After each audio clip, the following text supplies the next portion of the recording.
ساتھیوں، نماز کے ساتھ بھی اتنا ہی گہرا تعلق پیدا کر لو، نماز کو اپنی زندگی میں اتنا مہتو دو، اتنا امپورٹنس دو کہ ایک ٹائم کی نماز بھی اگر چھوٹے تو لگے ہاں کچھ چھوٹ گیا، کچھ مس ہو گیا۔ میرے نبی کبھی جلدی کسی پر بددعا نہیں کرتے تھے، اللہ کے نبی کبھی کسی پر بددعا نہیں کرتے تھے، مگر جب غزوہ خندق کے موقع پر جب دشمنوں سے لڑائی چل رہی تھی اور عصر کی نماز آپ کی چھوٹ گئی اور لڑائی کی وجہ سے اتنی لیٹ ہو گیا، اتنی دیر ہو گئی کہ سورج غروب ہو گیا اور مغرب کا ٹائم شروع ہو گیا، اللہ کے نبی کے منہ سے بددعا کے الفاظ نکلے اور آپ نے کہا ملا اللہ بیوتہم وقبورہم نارا، اللہ تعالیٰ ان کافروں کے، ان مشرکوں کے گھروں کو جہنم کی آگ سے بھر دے، اللہ ان کی قبروں کو جہنم کی آگ سے بھر دے، شغلونا عن الصلاۃ الوسطی، ان کی وجہ سے ہماری عصر کی نماز قضا ہو گئی، ہماری عصر کی نماز چھوٹ گئی۔ اتنی اہمیت تھی اللہ کے نبی کی نظر میں نماز کی۔ اللہ کے نبی اپنے آخری ٹائم میں جب آپ کی زبان سے الفاظ صحیح طریقے سے ادا نہیں ہو رہے تھے، آپ پریشان تھے، آپ ڈسٹرب تھے، بیمار تھے، اس کنڈیشن میں بھی اللہ کے نبی آخری ٹائم میں اپنی امت سے کیا کہہ کے گئے ہیں؟ الصلاۃ وما ملکت ایمانکم، اے میری امت کے لوگوں نماز کی پابندی کرتے رہنا، نماز کا خیال کرتے رہنا، نماز کو نہیں چھوڑنا۔ اللہ کے نبی فرماتے ہیں جعلت قرۃ عینی فی الصلاۃ، میری آنکھوں کی ٹھنڈک نماز ہے۔ اما عائشہ فرماتی ہیں اذا حزبہ امر صلی، جب اللہ کے نبی کسی ٹینشن میں ہوتے تھے، جب کسی پریشانی میں ہوتے تھے تو نماز کے لیے کھڑے ہو جاتے تھے۔ نماز کو اپنی زندگی میں اہمیت دو میرے پیارے ساتھیوں، اگر نماز کے معاملے میں لاپرواہی ہوگی تو ہماری نیکیاں برباد ہو جائیں گی۔ اور آگے بڑھیے، نیکیوں کو برباد کر دینے والی ایک اور چیز ہے، اور وہ چیز کیا ہے؟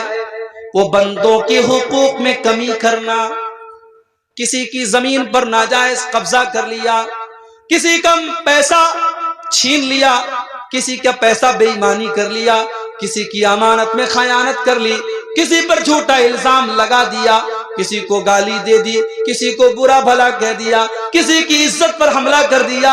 اللہ کے نبی فرماتے ہیں میری امت کا سب سے غریب انسان، سب سے بڑا مفلس انسان وہ ہوگا یاتی یوم القیامت بصلاۃ وصیام وصدقہ، جو قیامت کے دن نماز بھی لے کر کے آئے گا، روزہ بھی لے کر کے آئے گا، صدقہ خیرات بھی لے کر کے آئے گا، وَيَأْتِي قَدْ شَتَمَ هَذَا وَقَذَفَ هَذَا وَأَكَلَ مَالَ هَذَا، کسی کو گالی دی ہوگی، کسی کا مال لوٹا ہوگا، کسی کی عزت پر حملہ کیا ہوگا، کسی کے مال کو ناجائز ہڑپا ہوگا، وَيُؤْتَى هَذَا مِنْ حَسَنَاتِهِ وَهَذَا مِنْ حَسَنَاتِهِ، لوگوں کی نیکیاں اس کو بانٹ، اس کی نیکیاں لوگوں کو بانٹ دی جائیں گی، جس کو گالی دی، جس کا حق مارا، جس کو مارا، جس پر جھوٹا الزام لگایا، ان تمام لوگوں کو اس کی نیکیاں دے دی جائیں گی۔ اور جب اس کی نیکیاں ختم ہو جائیں گی تو اس کے بعد کیا ہوگا؟ اللہ کے نبی فرماتے ہیں اس کے بعد اس کے اوپر دوسروں کے گناہ لا دے جائے گی۔ کوئی شراب پیتا تھا، اس کا اس نے حق مارا تھا، اس کا گناہ اس کے اوپر لاد دیا گیا۔ کوئی بے نمازی تھا، اس کا گناہ اس کے اوپر لاد دیا گیا۔ لوگوں کے گناہ اس کے اوپر لاد دیے جائیں گے، اور جو بیچارہ نماز روزہ لے کر کے آیا تھا وہ اس حال میں جہنم میں پھینک دیا جائے گا کہ اس کی اپنی نیکیاں زیرو ہو گئیں اور دوسروں کے گناہ اس کے اوپر لاد دیے گئے۔ میرے پیارے ساتھیوں، اس لیے دنیا میں اگر کسی کا حق مارا ہے، کسی کی حق تلفی کی ہے، دنیا میں دے دو میرے بھائی، آخرت میں اگر ہمیں دینا پڑے گا تو پچھتانا پڑے گا۔ دنیا میں پیسے کے بدلے پیسہ دے سکتے ہو، نوٹ کے بدلے نوٹ دے سکتے ہو، قیامت کے دن جیسے انڈیا کا کوئی آدمی جب سعودی عرب میں جاتا ہے، انڈیا کا روپیہ وہاں نہیں چلتا ہے، وہاں ریال چلتا ہے، امریکہ میں جائیں گے ڈالر چلتا ہے، دبئی میں جائیں گے وہاں درہم چلتا ہے، کویت میں جائیں گے وہاں دینار چلتا ہے، بنگلہ دیش میں جائیں گے وہاں ٹکا چلتا ہے، ہر جگہ کی اپنی ایک کرنسی ہے۔ قیامت کے دن اللہ کی بارگاہ میں کرنسی کیا ہوگی؟ وہاں نیکیوں اور گناہ کی کرنسی ہوگی۔ اگر ہم نے کسی کا حق مارا ہے تو اس کے گناہ ہمارے اوپر لادے جائیں گے، ہماری نیکی اس کو دے دی جائے گی۔ اس لیے میرے بھائی، حقوق العباد کا معاملہ بڑا خطرناک ہے۔ اللہ کے نبی فرماتے ہیں لَتُؤَدُّنَّ الْحُقُوقَ إِلَىٰ أَهْلِهَا، تم لوگوں کا حق دے دو ورنہ قیامت کے دن دینا پڑے گا۔ حَتَّى يُقَادَ لِلشَّاةِ الْجَلْحَاءِ مِنَ الشَّاةِ الْقَرْنَاءِ، یہاں تک کہ بغیر سینگ والی بکری کو اگر سینگ والی بکری نے مارا ہے تو اس سے بھی بدلہ قیامت کے دن لیا جائے گا، اس سے بھی قصاص لیا جائے گا۔ اس لیے قیامت کے دن ہمیں قصاص دینا پڑے گا۔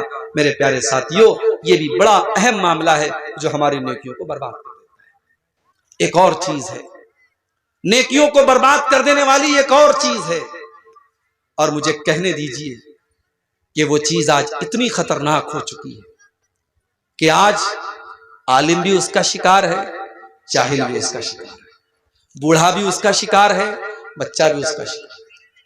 اور وہ چیز کیا ہے؟ وہ چیز ہے تنہائی میں کیے جانے والے گناہ۔ ایک ہوتا ہے انسان پبلک کے سامنے کوئی غلط کام کرتا ہے، لوگوں کے سامنے غلط کام کرنے والا سب کی نظر میں برا ہوتا ہے، اور ایک یہ ہوتا ہے لوگوں کے سامنے تو غلط کام نہیں کر رہا ہے لیکن اکیلے میں غلط کام کر رہا ہے۔ ایسے آدمی کا انجام کیا ہوگا؟ آئیے پہلے حدیث سناتا ہوں اور پھر بتاتا ہوں کہ آج اس گناہ میں ہم کیسے مبتلا ہوں۔ اس کے اوپر ایک بڑی اچھی نظم بھی ہے موبائل کے اوپر، وہ میں آپ کو بھی پڑھ کے سناؤں گا۔